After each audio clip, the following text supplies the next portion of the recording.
نحمده ونصلي على رسوله الكريم اما بعد اعوذ بالله من الشيطان الرجيم بسم الله الرحمن الرحيم يا ايها الناس كلوا مما في الارض حلالا طيبا ولا تتبعوا خطوات الشيطان انه لكم عدو مبين صدق الله العظيم بسم الله الرحمن الرحيم اللهم صل على محمد وعلى ال محمد كما صليت على ابراهيم وعلى ال ابراهيم انك حميد مجيد اللهم بارك على محمد وعلى ال محمد كما باركت على ابراهيم وعلى ال ابراهيم انك حميد مجيد.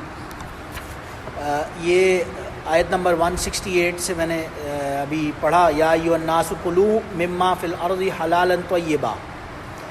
اے لوگوں، کلو اکل یا کلو سے کلو لفظ بنتا ہے، کاف لام اس میں اصل ہے، واو اور تو صرف پلورل کے لیے آ رہا ہے. کلو مطلب کھاؤ، یہ کھانے سے ہے، اکلا کھانے کو کہتے ہیں.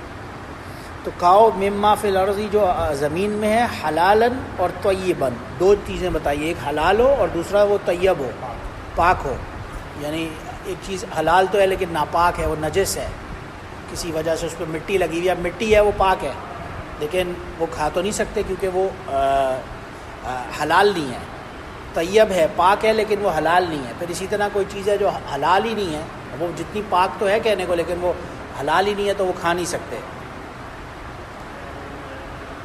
اور لا تتبعوا خطوات الشیطان انہ لکم عدو مبین، تم شیطان کے قدموں کے راستے پہ مت چلو. تتبعوا خطوات، یہ خط کی جمع ہے. خط کہتے ہیں قدم کو، جو دو ہم پاؤں رکھتے ہیں اس کے بیچ کا جو گیپ ہوتا ہے، ڈسٹینس ہوتا ہے، اس سے خطو کہا جاتا ہے. اور اس کے خطوات شیطان، اس کے قدموں پہ نہیں چلو، یعنی ایک شیطان کا راستہ ہے اس پہ نہیں چلو. یہ تمہارا کھلا دشمن ہے. مبین کہتے ہیں بالکل واضح دشمن ہے یہ تمہارا. عدو دشمن کو کہتے ہیں. عداوت بالکل اسی سے ہے، عدو اسی سے نکلا ہے.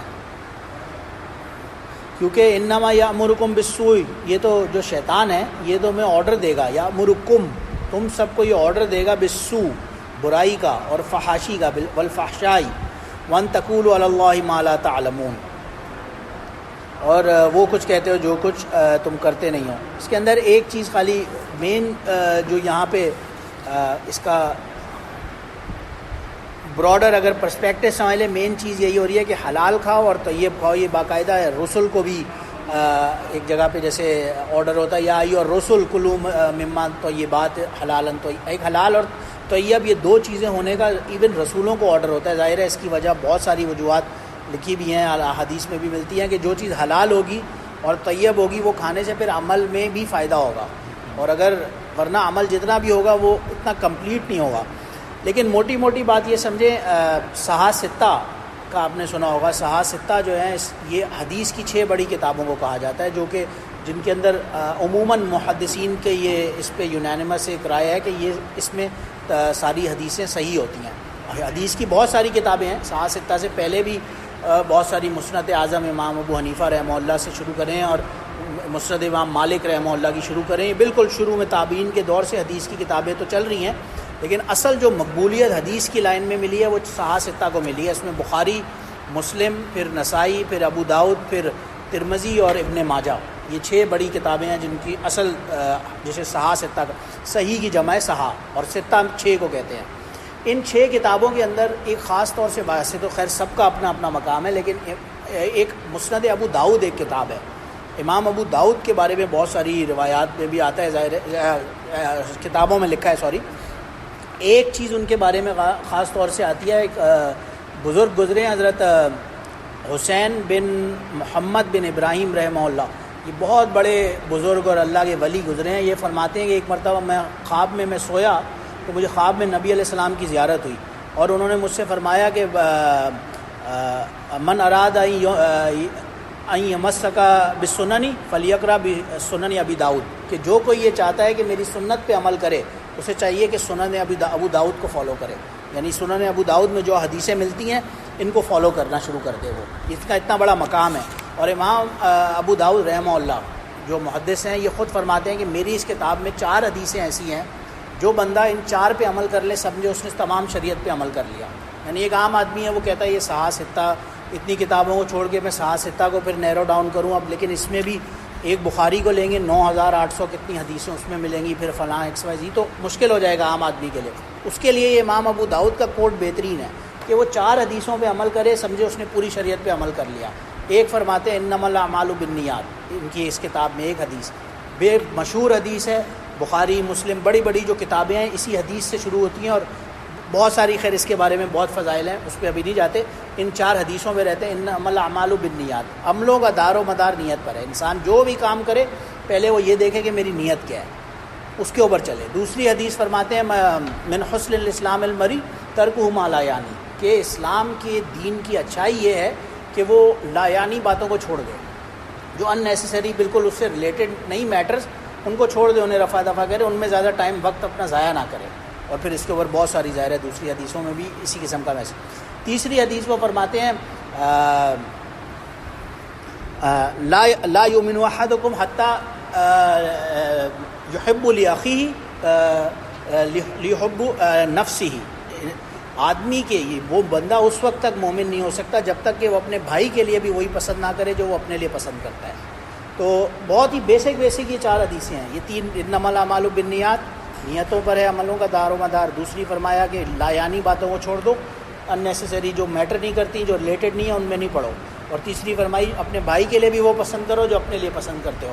اور چوتھی حدیث فرماتے ہیں الحلال بین والحرام بین وما بینہما المشتبہات فمن تبرأ مشتبہات تبرأ لدین عرضی، یعنی کہ اللہ تعالیٰ نے حلال بھی بیان کر دیا ہے اور حرام بھی بیان کر دیا ہے۔ اب اس کے درمیان میں بہت ساری چیزیں مشتبہات ہیں، تو جو ان مشتبہات سے بچ جائے گا سمجھے کہ وہ تمام اس نے اپنا دین بھی بچا لیا، اپنی دنیا بھی بچا لی۔ اور حدیث ختم اس طرح سے ہوتی ہے کہ ان فی الجسد کل جسد مضغۃ فاذا فسد الجسد کل فسد الجسد کلو واذا صلح صلح الجسد کلو، یعنی کہ الا وہی القلب، ایک انسان کے جسم کے اندر ایک پارٹ ہے جس کو قلب کہتے ہیں، اگر اس میں فساد ہے تو پورے جسم میں فساد ہے، اس کے اندر اگر پاکی ہے صلح ہے تو پھر تمام جسم پاک ہے۔ اینی ویز یہ 4 حدیثوں کے اندر آپ دیکھیں اس پہ صرف عمل کر لیا جائے تو پورے سمجھے کہ اس نے سنت پہ عمل کر لیا۔ ایک حدیث چوتھی کیا فرمائی تھی؟ الحلال بین والحرام بین، اللہ نے حلال بھی بیان کر دیا اور حرام بھی بیان کر دیا۔ اس کے درمیان بہت ساری چیزیں ہیں، وہ مشتبہات ہیں، اس کے اندر پڑھنے سے اچھا کیا فائدہ، کچھ حاصل ہونا نہیں ہے، وہ ان لایانی چیزوں میں سے آ جائے گا کہ ان نیسیسریلی اس میں پڑھ کے یہ چیز حلال ہے نہیں ہے ایٹسیٹرا۔ اگر مشتبہ ہے، شک والی بات ہے تو اسے چھوڑ دینا بہتر ہے۔ بہرحال خیر اللہ تعالیٰ نے حلال حرام کو بیان کر دیا، اور یہاں پہ بھی اسی لیے فرمایا کہ حلال اور طیب چیزیں کھاؤ، اس سے تمہارے عمل میں بھی فائدہ ہوگا انشاءاللہ۔ اور لیکن ان سے مسئلہ کیا ہے کہ جب کہا جائے گا اذا قیل لهم اتبعوا ما انزل اللہ قالوا بل نتبع ما الفینا علیہ آباءنا، ان سے آپ جب کہا جائے گا کہ اتباع کرو جو اللہ نے نازل کیا ہے تمہارے اوپر، تو یہ کیا کہیں گے؟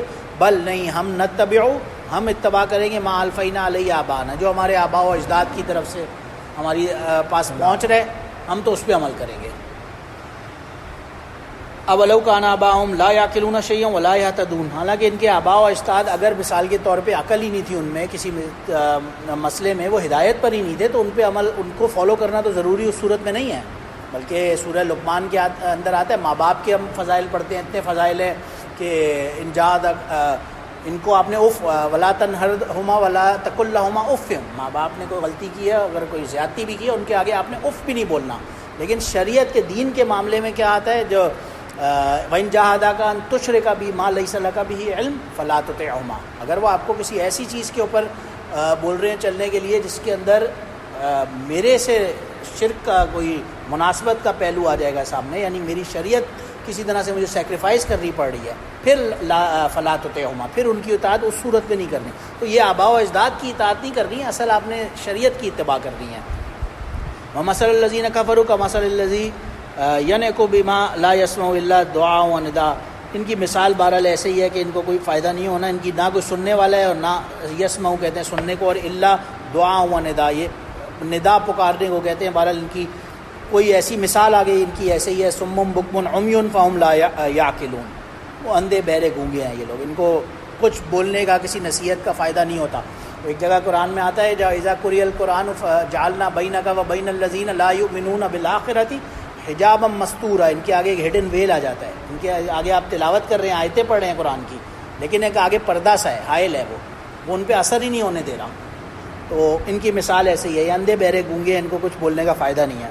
اور یا ایھا الذین آمنوا کلوا من طیبات ما رزقناکم واشکروا للہ ان کنتم ایاہ تعبدون. اگین وہی بات ہے کہ طیبات چیزوں میں سے کھاؤ جو کچھ تمہارا رزق ہے، اور واشکروا للہ، اللہ کا شکر ادا کرو، ان کنتم ایاہ تعبدون، اگر تم باقی اس کی عبادت کرنے والوں میں بننا چاہ رہے ہو تو اللہ کا شکر ادا کرو جو بھی اس نے کچھ تمہیں دیا ہے. اور ابھی ہم نے بتایا کہ حلال اور حرام دونوں چیزیں بالکل بیان ہیں، واضح ہیں. تو آگے دیکھیں، انما حرم علیکم المیتۃ والدم ولحم الخنزیر وما اہل بہ لغیر اللہ. اللہ نے حرام کر دیا علیکم، تمہارے اوپر. میتہ یہ کہتے ہیں مردار کو، یعنی ایک ڈیڈ میٹ ہے، پہلے سے مرا ہوا جانور ہے، وہ نہیں کھا سکتے. والدم خون، اور لحم الخنزیر، لحم گوشت کو کہتے ہیں میٹ کو، تو خنزیر از پگ، تو اس کا گوشت بھی حرام ہے بالکل ایبسلوٹلی. وما اہل بہ لغیر اللہ، اور اللہ کے نام کے علاوہ جو چیز ذبح کی گئی ہو. جانور تو ذبح کیا ہے لیکن کسی مسلمان نے نہیں کیا، کسی غیر مسلم نے کیا ہے، اور اس پہ اللہ کا نام ہی نہیں لیا، تو وہ بھی حلال نہیں ہوگا. یہ جگہ جگہ قرآن میں آتا ہے، لا تاکلوا مما لم یذکر اسم اللہ علیہ، اللہ کے نام کے علاوہ جو چیز ذبح کی گئی ہے اس کو کھانا حرام ہوگا، اس کو کھانا جائز نہیں ہوگا. اسی لیے اس حلال ذبیحہ کو بہت بڑی ایک ایمفسس اور امپورٹنس ملتی ہے. خاص طور سے باہر ملکوں میں کہیں بھی آپ ٹریول کرتے ہیں، وہاں پہ اس چیز کا بہت زیادہ دیکھنے کا اور کیئر کرنے کی ضرورت بھی پڑتی ہے، کیونکہ حلال ایزیلی اویلیبل ہوتا نہیں ہے. لیکن کیٹیگورک ایک آرڈر ہے کہ حلال ہم نے کھانا ہے، اس کے علاوہ ہم نہیں کھا سکتے. فمن اضطر غیر باغ ولا عاد فلا اثم علیہ ان اللہ غفور رحیم. اگر کوئی بہرحال غلطی سے کھا لیا کسی نے تو اس کے اوپر ظاہر ہے کچھ نہیں ہوگا. ان ولنگلی، ان نوئنگلی کھا لیا، آپ کو پتہ نہیں تھا یہ حلال ہے اور پھر کھا لیا، تو ان اللہ غفور الرحیم، اللہ سے توبہ کریں، استغفار کریں، اور اللہ بڑا غفور الرحیم ہے. ان الذین یکتمون ما انزل اللہ من الکتاب ویشترون بہ ثمنا قلیلا. یہ کتما لفظ بار بار آ رہا ہے، آپ غور کریں. کتما کہتے ہیں چھپانے کو، ڈسیو کرنے کو. یہ جان بوجھ کر چھپا رہے ما انزل اللہ من الکتاب، جو اللہ کی کتاب میں واضح چیزیں ہیں، انہیں جان بوجھ کے جو چھپا رہا ہوگا، اس کے آرڈر سے انحراف کر رہا ہوگا، اس کے لیے بار بار ایک ہی میسیج ہے، وَيَشْتَرُونَ بِهِ ثَمَنًا قَلِيلًا. اس نے کھوٹے سکوں کے بدلے اپنے دین کو بیچ ڈالا یا خرید لیا، پیسوں کے بدلے دین لے رہے ہیں. اور آج کل بھی یہ بہت کامن فینومینن ہے. اب جگہ جگہ دیکھیں گے اصل معاملات جو ہیں وہ سارے اسی کے اوپر ڈپینڈنٹ ہو رہے ہیں، اور بہرحال اللہ بچائے. اولئک ما یاکلون فی بطونہم الا النار. یہ ایسے مثال اس کی ایسی ہے جیسے اپنے آگ پیٹ میں، بطون بطن کی جمع ہے، اپنے پیٹ میں بطونہم، یہ لوگ سارے آگ بھر رہے ہیں اپنے ہی پیٹ میں. ظاہر ہے اس سے مراد اصل تو جہنم کی آگ ہے، لیکن حرام کھانے سے ظاہر ہے اس کو عمل بھی نصیب نہیں ہوگا، اور اگر ہو بھی گیا تو اس میں وہ خشوع اور قبولیت ہی نہیں ہوگی. ان کا ایک تو یہ اپنے پیٹ میں آگ بھر رہے ہیں، اور دوسرا ان کے ساتھ کیا معاملہ ہونے والا ہے، وَلَا يُكَلِّمُ اللَّهُ يَوْمَ الْقِيَامَةِ. اللہ تعالیٰ قیامت کے دن سے کلام بھی نہیں فرمائے گا. ان کا بالکل ایبسولوٹ بائیکاٹ ہوگا قیامت کے دن. وَلَا يُزَكِّيهِمْ، اللہ ان کو اس دن پاک نہیں کرے گا. وَلَهُمْ عَذَابٌ أَلِيمٌ، ان کے لیے دردناک عذاب ہوگا. یہ صرف جو کھوٹے سکوں کے بدلے آج دنیا میں چند اپنے دنیاوی فائدے کے لیے دین میں بھی ہیلے نکال رہے ہیں اور آگے آگے چلنے کی کوشش کر رہے ہیں، لیکن بہرحال دنیا میں تو کامیاب ہو سکتے ہیں، آخرت میں ان سے اللہ کلام بھی نہیں کرے گا، بات کرنا ان سے گوارا نہیں کرے گا. اولئک الذین اشتروا الضلالۃ بالہدیٰ. یہ ہدایت کے بدلے ضلالت کہتے ہیں گمراہی کو، جہالت کو. یہ ہدایت کے بدلے یہ خرید رہے ہیں.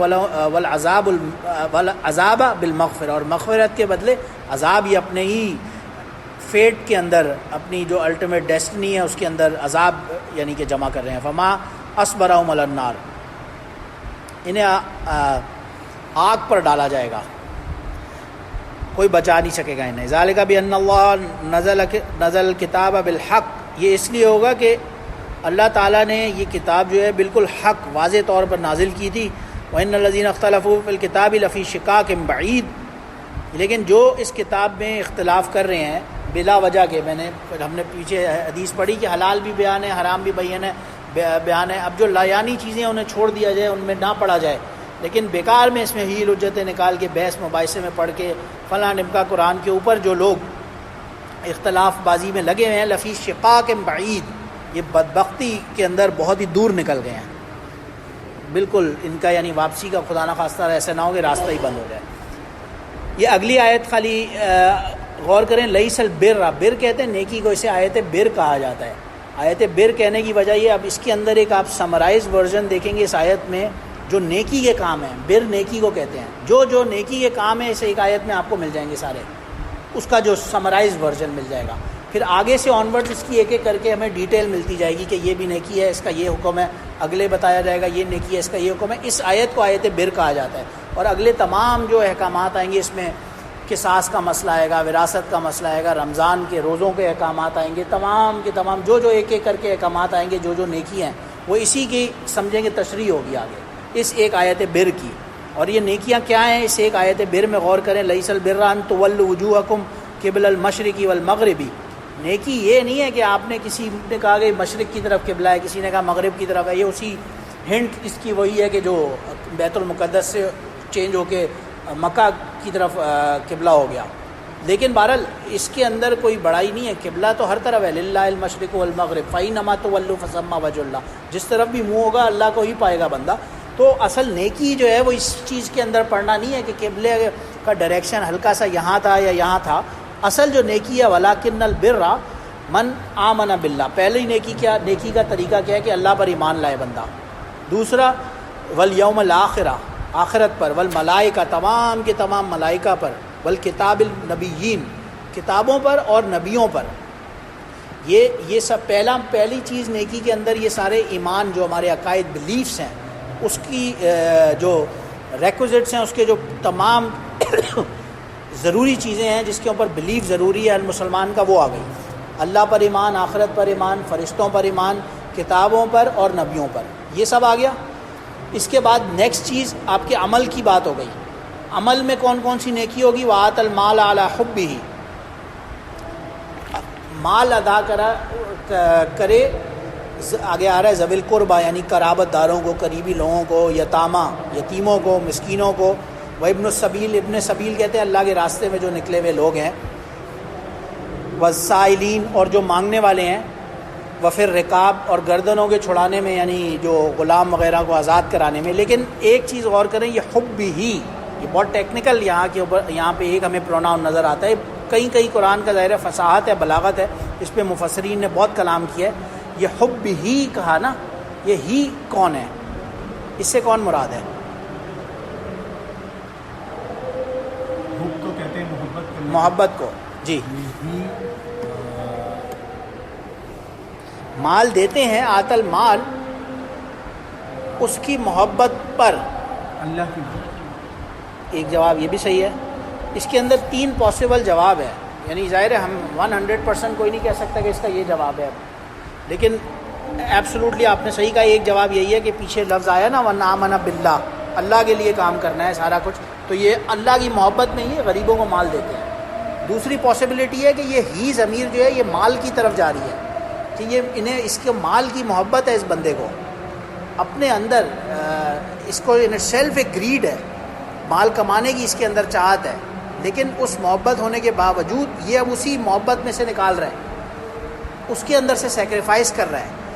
چوتھے پارے کی فرسٹ آیت آتی ہے، لن تنالوا البر حتی تنفقوا مما تحبون، تم نیکی کے اس لیول تک پہنچ ہی نہیں سکتے جب تک کہ اس میں سے نہیں دو جس سے تم اصل میں محبت کرتے ہو، جو چیز تمہارے کو کلوز ہے، جو چاہنے والی ہے، اس میں سے جب سیکریفائس کرتا ہے تو اس کا ایک اپنا مقام ہوتا ہے۔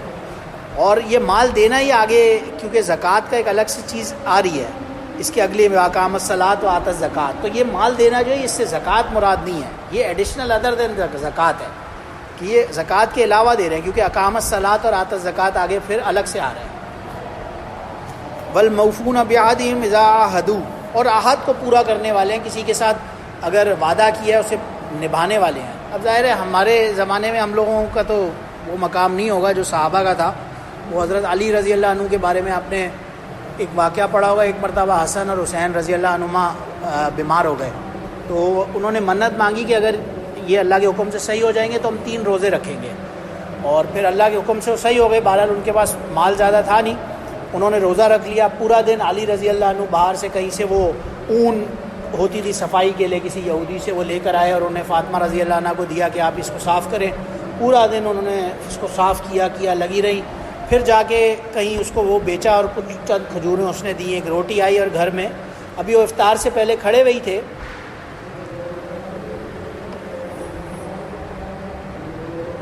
تو باہر نوک دروازے پہ کوئی صدا لگانے والا آ گیا.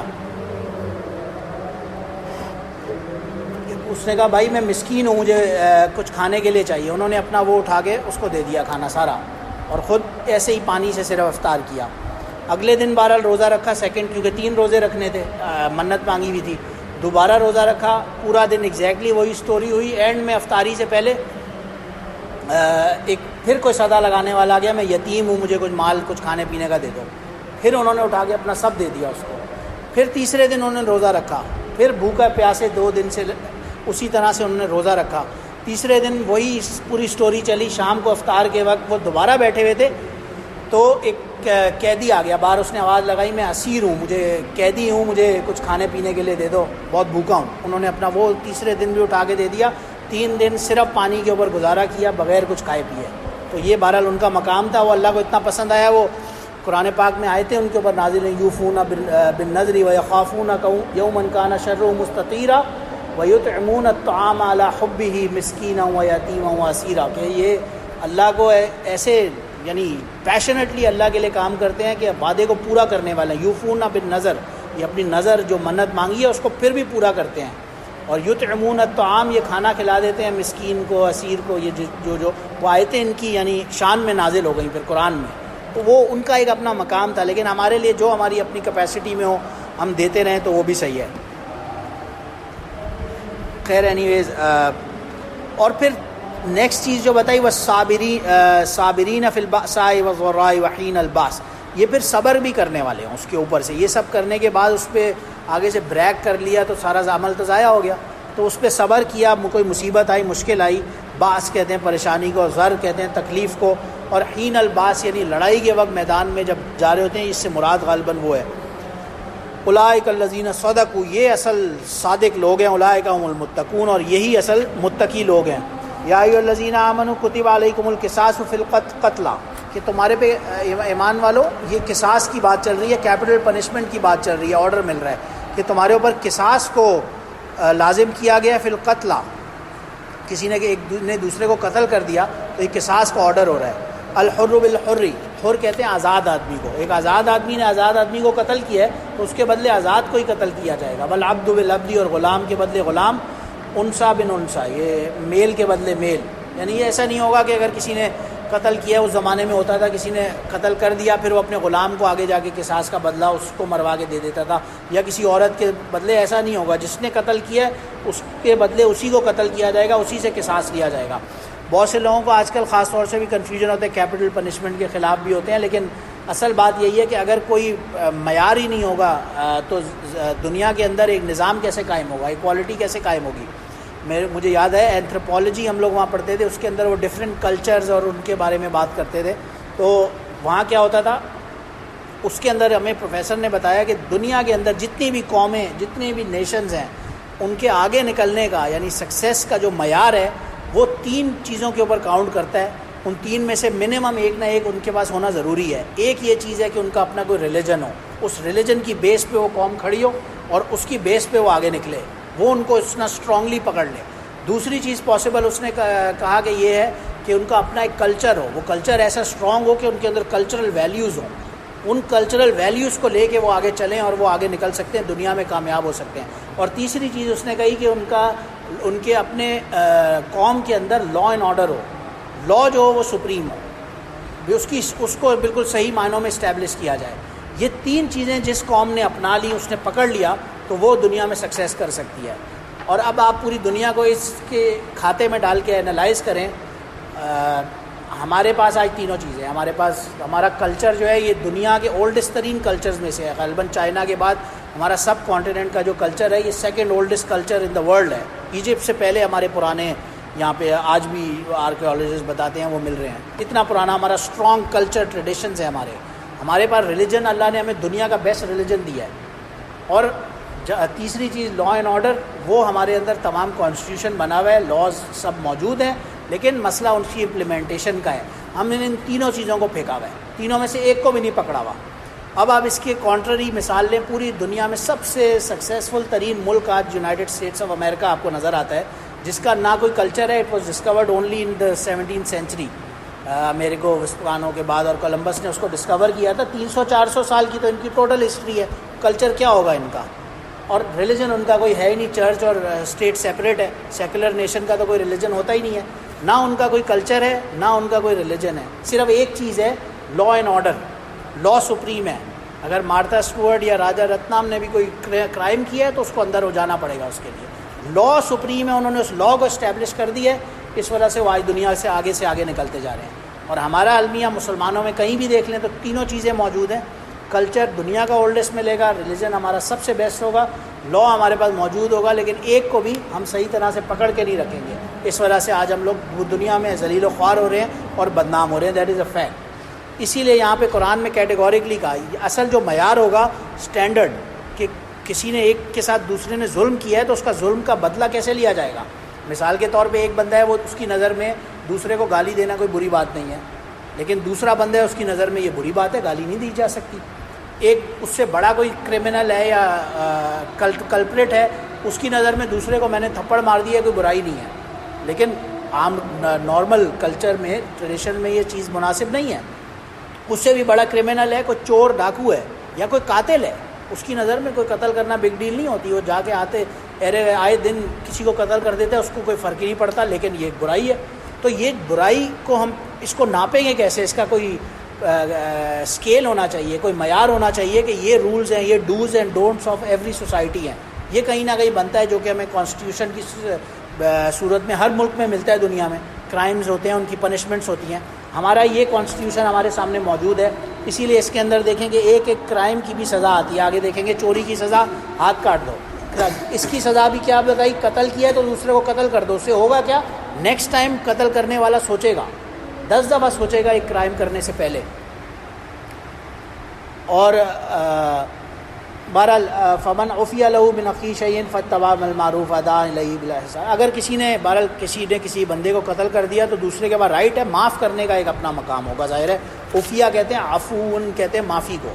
وہ معاف کر دے دوسرا اپنے بھائی کو، اور اس سے اس کا جو بھی دیت وغیرہ وہ لے لے. جو 100 اونٹ ہوتے ہیں یا غالباً 10,000 درہمز کے مقدار اس کی جو بھی اماؤنٹ بنتی ہے، وہ دیت لے کے معاف کر دے تو ظاہر ہے اس کو اللہ اجر دے گا. ذالک تخفیف من ربکم ورحمۃ فمن اعتدی بعد ذالک فلہ عذاب الیم. پھر بھی یہ وہی بات ہو رہی ہے، جو اس کے بعد بھی اس میں کم زیادہ کرے گا تو وہ ظالم ہوگا. وہ آیا نا ایک دفعہ کسی قریش کی امیر عورت کا کوئی کیس آیا، انہوں نے کہا ہاتھ کاٹنے کا آرڈر دیا، تو اس کے پاس کوئی سفارش لے کے آ گیا نبی علیہ السلام کے پاس کہ اس کو معاف کر دیں. انہوں نے کہا اگر فاطمہ بنت محمد نے بھی یہ کیا ہوتا تو میں اسی کے لیے بھی وہی آرڈر دیتا. کرائم کیا ہے تو اس کی سزا بنتی ہے، اس میں یہ سفارش اور یہ کام نہیں چلتا. اور اسی لیے اس سے اگلی آیت کو دیکھیں تو اتنا بہترین طریقے سے آپ کو بتاتا ہے وَلَكُمْ فِي الْقِصَاصِ حَيَاتٌ. قصاص کے اندر حیات ہے، زندگی ہے. یعنی ایک طرف آپ کسی کو قصاص کہہ رہے ہیں کہ اس کو قتل کیا جائے، لیکن اس کے اندر اصل میں زندگی ہے. کیونکہ نیکسٹ ٹائم یہ کرائم ہونے کے سے پہلے روکنے کا طریقہ یہ ہے کہ اسے ایک دفعہ سزا کو امپلیمنٹ کیا جائے.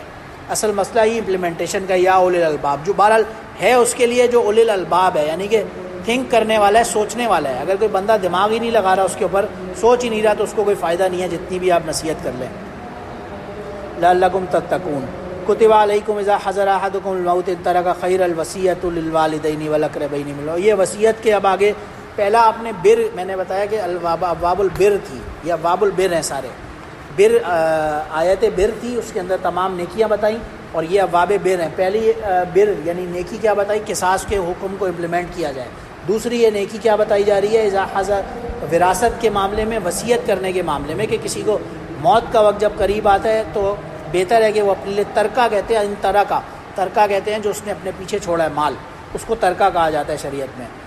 تو یہ بہت ہی بہتر ہے. اور والوصیۃ للوالدین والاقربین بالمعروف، اور وصیت کر دی جائے پہلے سے. اب 12 اکابرین نے لکھا ہے کہ انسان، ایک حدیث میں بھی آتا ہے، اس حال میں ایک دن کسی پہ نہ گزرے کہ اس کی وصیت ان رائٹنگ موجود نہ ہو. روز رات کو بڑے اکابرین کا ہمارا معمول ہے آج بھی کہ وہ اپنی وصیت لکھ کے سوتے ہیں رات کو. ظاہر ہے موت کا، زندگی کا کچھ پتہ نہیں ہے. حقاً علی المتقین، یہ متقین پر حق ہے. اور یعنی لازم ہے کہ وہ یہ تمام اپنے معاملات کو صحیح طرح سے سارٹ ان آرڈر کرے. فمن بدلہ بعد ما سمعہ فانما اسمہ علی الذین یبدلونہ ان اللہ سمیع علیم. فمن خاف من موص جنفا او اثما فاصلح بینہم فلا اثم علیہ ان اللہ غفور رحیم. بہرحال یہ وہی وراثت کی بات آ رہی ہے کہ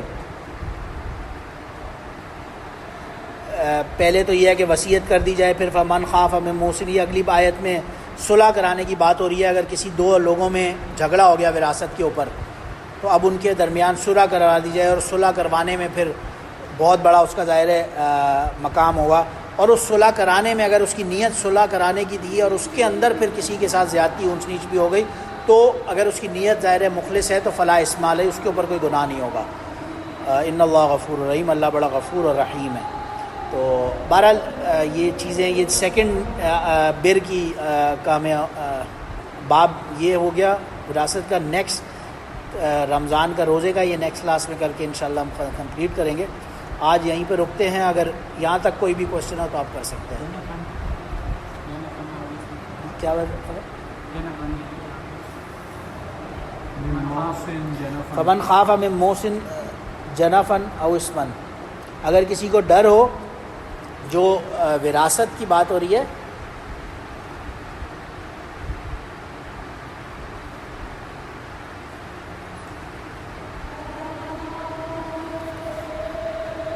جو وارث ہے نا, وارث اور دوسرے وارث کے درمیان ان ایکوالٹی کا, برابری نہ ہونے کا, او اسمن یا گناہ ہو جانے کا. اگر دو لوگ آپس میں جھگڑ رہے ہیں نا, اس بات کا خطرہ ہو کہ جھگڑ رہے ہیں اور کسی کو ایک کو حصہ نہیں مل رہا یا وہ کلیم کر رہا ہے مجھے حصہ نہیں ملا, تو وہ دوسرے کو حصہ پراپر دلوانا کسی تیسرے بندے کے تھرو, عدل کرنا, انصاف کرنا, اور ان کے درمیان آگے آ رہا ہے صلح کرانا. فاصلح بینہم, ان کے درمیان صلح کرانا. ٹھیک, اور کوئی اگر آپ کے درمیان. وآخر دعوانا الحمد للہ رب العالمین. سبحان ربک رب العزۃ عما یصفون وسلام علی المرسلین والحمد للہ رب العالمین. سبحانک اللہم وبحمدک اشہد ان لا الہ الا انت استغفرک واتوب الیک.